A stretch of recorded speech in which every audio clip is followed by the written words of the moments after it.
تر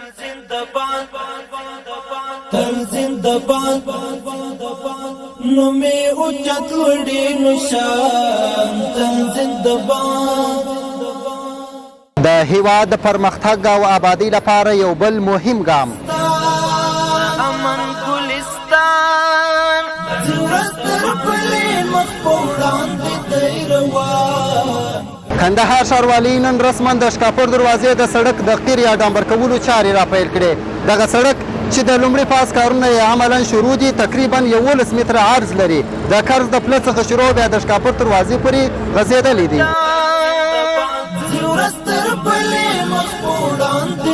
یو فاز یې دا د اوس نن د ډامبر افتتاح کوو د خیره او 104 میلیونه افغانۍ د دې لګښت په راځي او د دویم فاز چې دی دویم فاز یې 9 میلیونه افغانۍ لګښت په راځي چې هغه مو عملا سبا او بل سبا کې شروع شي. د خیره نوي پلانونه او طرحې جوړو د ښار لپاره او د همدغه اوسنی سړک چې نن یې افتتاح ده د ښاروال صاحب ته الله پاک خیر ورکړي. نیک قدم دی او ښه کار دی.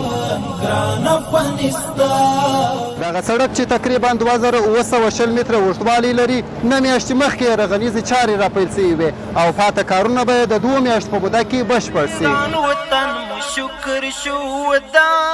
د شکاپور دروازې سړک چې د یخ کاریز او کرز د دوه لارې څخه شروع بیا د کرز تر پله پورې رسیږي 2.1 کیلومتره اوږدوالی لري او په 11 متره په عرض باندې جوړیږي.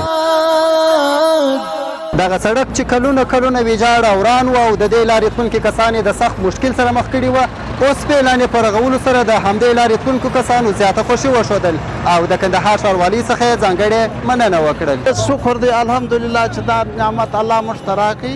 موږ په دې د الله سره راځي د خپل ولس سره راځي د خپل خلکو سره راځي ښاروالۍ سره راځي. دې ټولو مسؤلینو زموږ خوشحاله یو دې کار موږ ډېر خوشحاله یو. زموږ عوام ته ډېر سهولت جوړ کړي. پخوا ډېر کډي بارانونه به اوبه به کې ولاړې وې دوړې به وې دوکانداران د خپلې دوکاندارۍ څخه بېزاره وه مریض به مو در ځای نه رسېدی. اوس ډېر ښایسته لیول سو خدای دې دغه نور هم پرمختګ وکړي.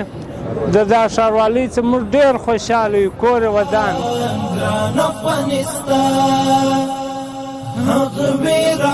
پر دغه ستره او رغنیزه پروژه باندې تقریبا 104 میلیونه افغانۍ لګښت راغلی دی چې د کندهار ښاروالۍ د انکشافي بودیجې څخه ورکول کیږي او همدارنګه په یاده پروژه کې 2000 مسلکي او غیر مسلکي کسانو ته د کار کولو زمینه برابره شوې وه. موږ د دا سړک څخه ډېر خوشحاله یو چې موږ ته د کار زمینه برابره شوې ده. موږ ډېر خوشحاله یو دا پروژې څخه دا سړک جوړ شي ډېره اسانتیا به خلکو ته برابره شي. د اباد ارمان د تل ساتم اباد وم د سوچ يم ژوند